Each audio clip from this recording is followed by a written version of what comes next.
O'raliq masofa 1 metr bo'lsin, yonboshlaringga qaranglar.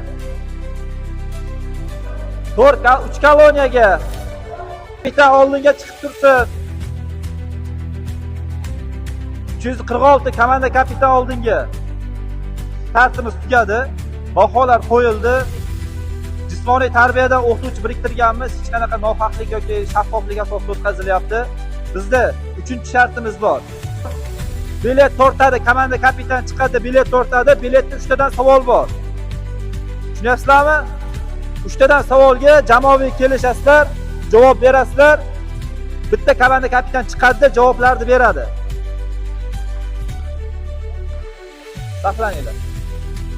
Guruh bilan guruhni o'rtasida 3 qadam bo'lsin. Tortasizlar. Biletda 3 ta savol bo'ladi. 3 ta savolga jamoaviy holda javob berasizlar. Savolda telefonda, ijtimoiy tarmoqda, ChatGPTda yoki Google'da javobini olmoqchi bo'lsanglar, telefon ishlatsanglar, o'sha joyda to'xtatiladi, chetlashtirilasiz. Bo'lsa chetlashtirilasiz. Mang, uchiga dumaloq stopda.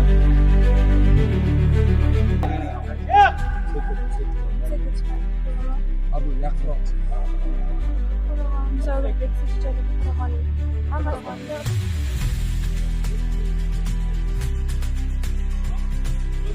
O'zbekiston qachon a'zo bo'lgan?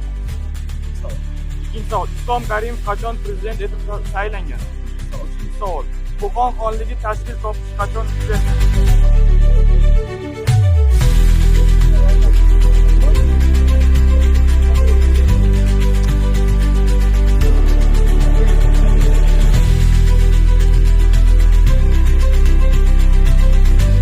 Bektemir tumanidagi vatanparvar tashkilot tomonidan o'tkazildi. Endi tashkilotda tadbir nomini aytadigan bo'lsam, Shunqorlar musobaqasi o'sha vatanparvar tashkilot tashabbusi bilan bunda hozir biz o'sha faxrli 3-o'rinni egallagan jamoa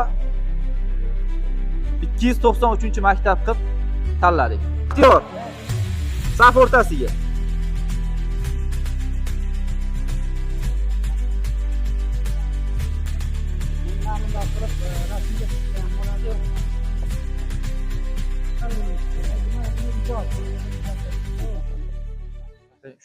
O'zbekiston Respublikasiga sadoqat bilan xizmat qilaman. Qanday fikrli? Xalqimga va O'zbekiston Respublikasiga sadoqat bilan xizmat qilaman. She'rim endi oxir bo'lmasin, bardavom bo'lsin, xizmat qilaman. Qoling dedi.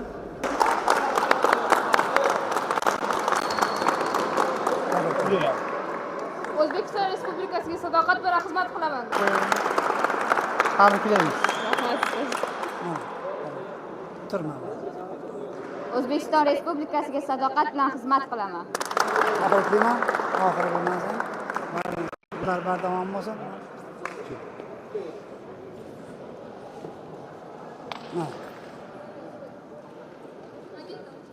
O'zbekiston Respublikasiga sadoqat bilan xizmat qilaman. O'zbekiston Respublikasiga sadoqat bilan xizmat qilaman. O'zbekiston Respublikasiga sadoqat bilan xizmat qilaman.